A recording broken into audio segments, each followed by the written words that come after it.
The curse of awareness. He noticed everything. That's what made him dangerous. His name was Adam. He wasn't rich. He wasn't famous. He didn't need to be. What made him different? He saw people clearly. He didn't flirt with compliments. He watched your eyes. He listened when you thought no one would notice. He remembered the way your tone changed when you lied. He knew when you were faking confidence and when you were hiding pain. She said he made her feel exposed. Not because he touched her, but because he understood her. Adam wasn't trying to impress anyone. He didn't chase attention. He sat quietly, asked smart questions, and waited. That was enough to scare her. He didn't talk about football or weekend plans. He asked questions like, what scares you the most? When did you stop trusting people? Why do you laugh when you're sad? He wasn't trying to date her. He was trying to know her. The more she talked, the more uncomfortable she became. Not because he was rude, but because he saw the parts of her she didn't show to anyone. Her insecurities, her contradictions, her secrets. She said he was too deep. That's how people describe someone who sees what they hide. Most people want to be admired, not understood. Being admired feels good. Being understood feels dangerous. Because when someone understands you, you can't control how they see you. You can't pretend anymore. And without pretending, what's left? The real you. That's what scared her. Adam didn't want to control her. He didn't want to own her. He just wanted honesty. But honesty makes people uncomfortable, especially when they've spent their whole life performing. He didn't push her away.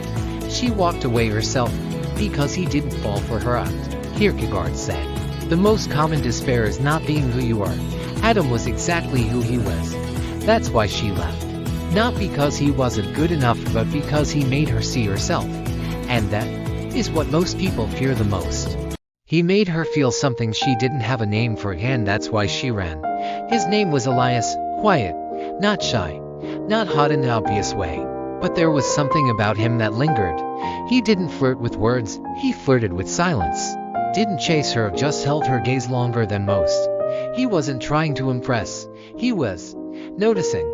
She wasn't used to that. Most guys noticed her looks. Elias noticed her hesitations. He asked questions that paused her breath. Why do you laugh every time someone compliments you? Who taught you that love needs to be earned? When's the last time you said what you really felt? It wasn't flirting. It was surgery. Kierkegaard would call Elias the knight of infinite resignation, a man who let go of needing approval, but never gave up on meaning. Most women aren't afraid of smart men. They're afraid of men who make them see themselves unfiltered. That's the fear no one talks about. Not his power, not his money, not his looks, but his ability to expose what she hides even from herself. And once you're seen, you can't unsee it. Let's be real. Most relationships run on illusion. She pretends to be chill. He pretends to be confident. They pretend they're not both afraid. But when you meet someone intelligent or truly intelligent, they don't play pretend. They pull the curtain back, and suddenly, she's not the mysterious girl, but the insecure woman beneath it, not the confident dater, but the anxious avoidant, not the prize, but the performer. He saw her not as she curated, but as she truly was. And here's where the fear really kicks in. With a smart man, there's no control. You can't manipulate him with drama, distract him with charm, win him with shallow power moves. He's already seen the script. He didn't react like others because he wasn't trying to win. He was trying to understand. Kierkegaard again, anxiety is the dizziness of freedom. That's what Elias triggered in her, freedom. But real freedom feels like falling. No safety net, no mask, just truth. And she wasn't ready. Not because she was weak, but because being seen before you see yourself, that's violent clarity. He didn't judge her. He didn't mock her. He simply said, I like you, the real you, but I don't think you do. She ghosted him the next morning. No drama, no fight, just vanished. Because sometimes, silence is easier than honesty. And if you asked her why, she'd say, I just didn't feel the spark. But that's not true. The truth. He scared her. Here's the real confession, the one no one dares say out loud. Some women don't want a man who sees them. They want a man who lets them keep performing. Because performance feels safe, control feels sexy, delusion feels like love until it doesn't. Elias didn't fall for her mask. He waited for her to take it off, and she couldn't. Kierkegaard called it the sickness unto death, not a physical death, a spiritual one, the kind that happens when you bury your truth for the comfort of illusion. And in the end, Elias didn't hate her, he just understood her. He'd seen this play before, the one where truth shows up, and love walks out. To be understood is to be alone. He wasn't afraid of being alone. He was afraid of being fully known, and still left behind. His name was Victor, a quiet man with deep eyes and a calm voice. He didn't say much in crowds, but when he spoke, people listened, because he wasn't loud. He was real. He remembered the small details others ignored, the hesitation in someone's voice, the fake smile when they said I'm fine, the way someone's eyes drifted when they were lying. He didn't look at people. He read them.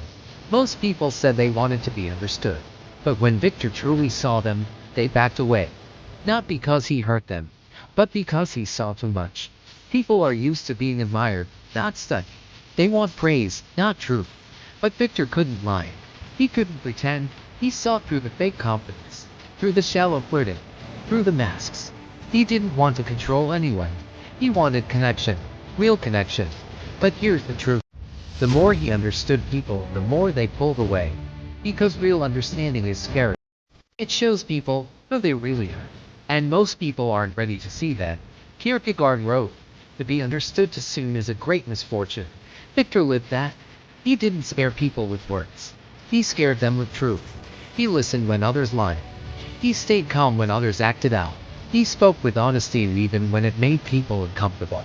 And every time someone said he was too much, what they really meant was, "You're too honest for me." So Victor stopped explaining. He stopped chasing fake friendships. He stopped lowering himself just to feel accepted. He chose peace, even if it meant walking alone. And in that silence, something strange happened. The people who once left him started to remember him, not because they missed him, but because they finally understood what he was offering. Real love, real truth, real presence. But by then Victor had moved on. Kierkegaard said, life must be understood backwards, but lived forward. Victor lived forwards, alone, but never empty. Because once you stop begging to be seen, you find peace in just being yourself. He wasn't cold, he was clear. And that is rare. You don't lose people by being too much. You lose them by being too real in a world addicted to pretending. So if you're the man who sees too much, feels too deep, knows when they're lying and still listens anyway, don't shrink. You're not hard to love. You're just hard to fool. And that's terrifying to anyone still performing. If you've ever been ghosted for being honest, punished for being deep, or told you're too intense, this channel's your mirror. Hit subscribe. Because in a shallow world, we go deep unapologetically.